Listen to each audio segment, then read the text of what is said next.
done so far, and we're gonna go from there. Mom's gonna find out about all your mods.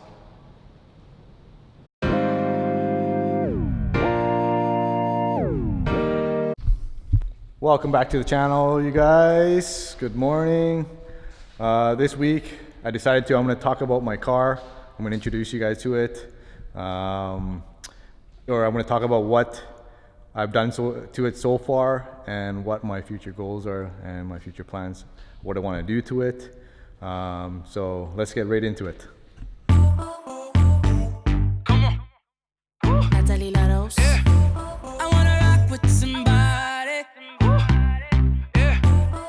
So we're going to start with the interior, what has been done to it and what I've changed to it. And then after that, we'll go and talk about the engine bay and the suspension, and then what the color I did, what I wrapped it in. Let's go.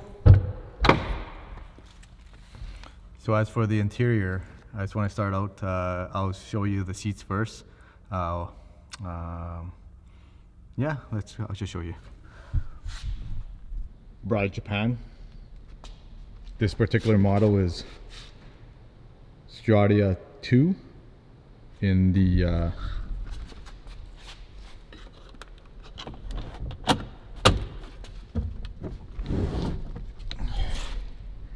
Venus color, and I went with the genuine Bride seat rails, and they fit just perfectly. And then I went and bought some end caps here, and I put them in so that it looks more of an OEM fitment, right?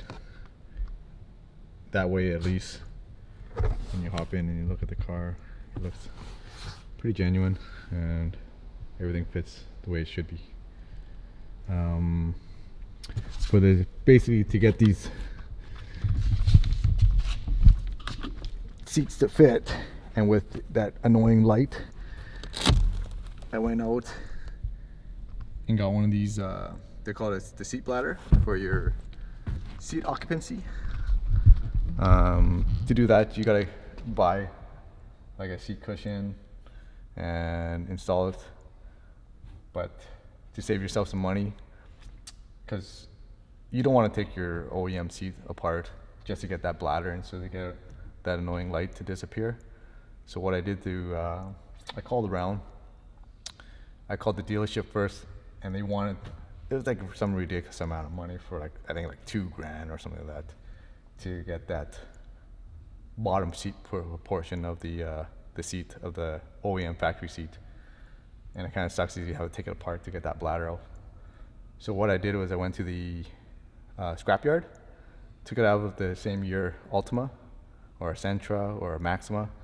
But what I did was I took it from an Altima, and it fit perfectly. And then the module sits right behind here, right there. And then there's a resistor that I bought from Bride itself too, for the seat belt. So everything fits in there, fits perfectly. The bladder's right there, tucks in. After everything's all tucked in, you can't see it, and works perfectly. Of course, after you're done, you have to do the reset, but you can just Google that, it's on there. A couple of buttons you have to push and sequence on, off, and turn on, turn off, but it's pretty simple. But yeah, that's what I did. Let's go over to the driver's side. I'll give you guys show you what I did on that side too.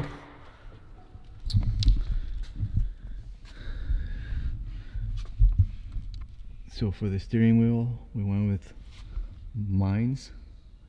I just absolutely love the steering wheel. Has a little bit of suede, feels so nice in the hand. And of course, I got this directly right from Mines itself. And I got the owner of Mines to sign that,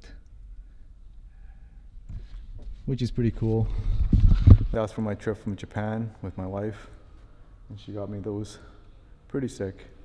She also bought me a set of lug nuts, titanium lug nuts from Mines itself too. Pretty sick once it's put on. Currently right now I have the stock black edition rims. Just because it's parked right now for the off season, I just use the stock rims, stock tires, just so that the aftermarket tires don't get flat spots.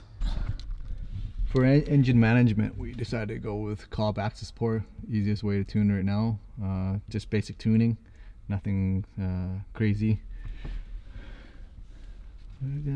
Also, you gotta get some radar detector, protect that. Nice fancy paddles. It's pretty crazy. Love it. I didn't change out the cluster. Kind of wanted the Nismo one, but we'll stay there as it is right now. Why not?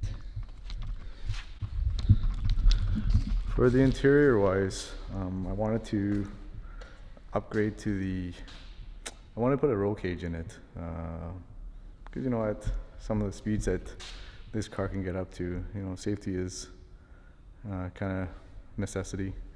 I think a roll cage would do it. I also wanted some harnesses, Takata preferably. That's one of my goals. I think it would look nice with the roll cage. But and that for the interior, that's pretty much it. So we'll move on to the under the hood. We'll go from there.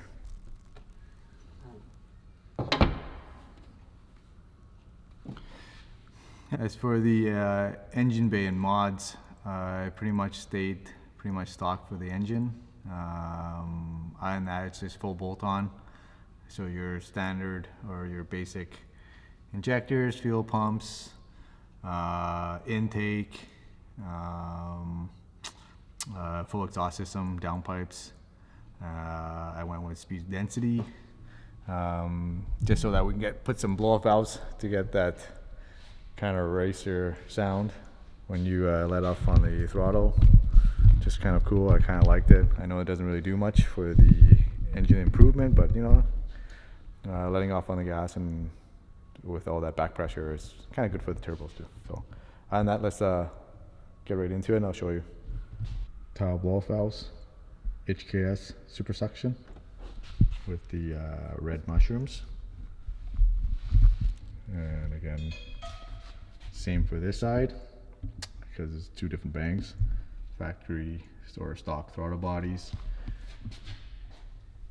Injector dynamics, 1000cc injectors. Alpha AMS air oil separator. Alpha AMS coolant reservoir. I didn't want to go with any kind of carbon fiber or anything like that. Nice fancy oil cap. Other than that, for the engine bay, you know, everything is pretty much stock. I thought that was just enough right now. The only thing I didn't go change out or anything like that was the intercooler. I felt that, you know, I wanted to fully build my engine, and I felt that would go with the package itself, so I didn't change that out. I just left it as is. I think it's more than sufficient. You know, 650 to the wheel is, I think, plenty for now. But again, never enough, right? The exhaust system is basically a Stillen. Not the greatest looking one, but it does the job. Straight piped all the way to the back, I mean to the front, with a HKS catless downpipe, which is pretty aggressive. But it's pretty aggressive sound. Breathed quite well.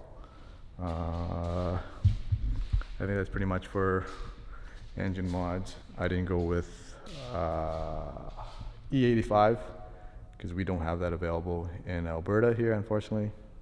And the other problem we have here is not a lot of experienced tuners to tune the car. A lot of the stuff would have to be remote tuned, and you know, remote tune, you'd have to do 2, 3, 4, 5 third gear pulls just to, you know, get your maps tuned in, dialed in, and sometimes that's pretty risky. You can get If you run into some bad luck, you can get a pretty hefty ticket, because in third gear this car can get up to quite some speed and get yourself in a lot of trouble. So for the suspension wise, it's pretty much stock.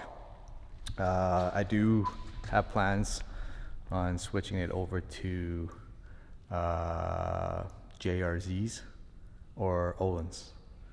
I'm leaning towards JRZs, but it just, everything with GTRs is, you also know, or I guess you probably know by now, it's called GTR tax. We almost pay everything like triple the amount of the average car. I don't know. I guess you have to pay to play, I guess, right? It's just the name of the game. Currently, right now, H&R's springs, lowered for about an inch.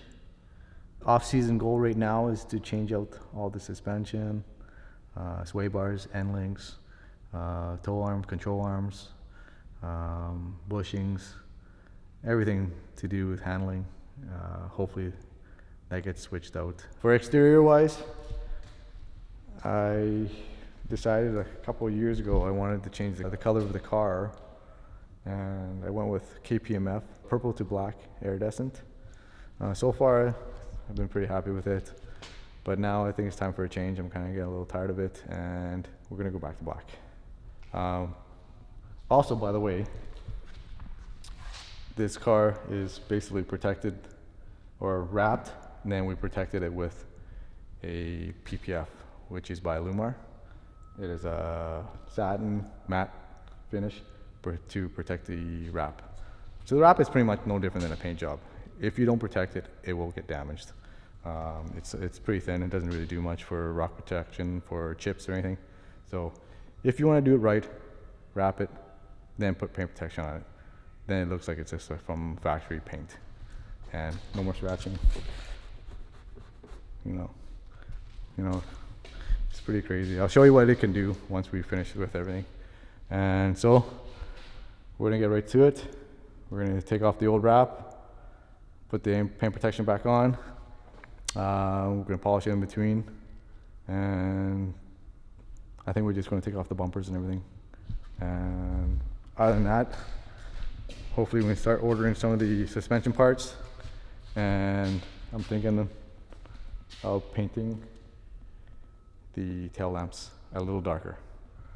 I did a film before, but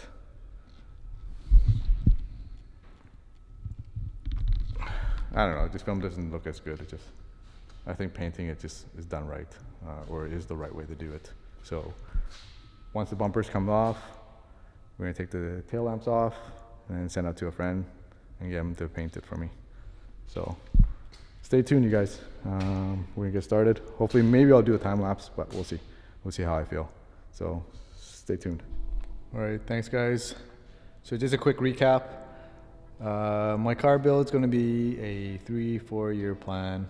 My end goal is to have a fully built GTR with suspension, motor, transmission, rear axles. The goal, my goal or plan is to have a Alpha AMS, Alpha 10X, good for 1,000 to 1,200 horsepower to the wheel. I think that's my goal that I want to hit for horsepower, but I want a well-balanced car. Yeah, the car, to some people this car is a car, but this is my pride and joy. Put a lot of heart and soul into it.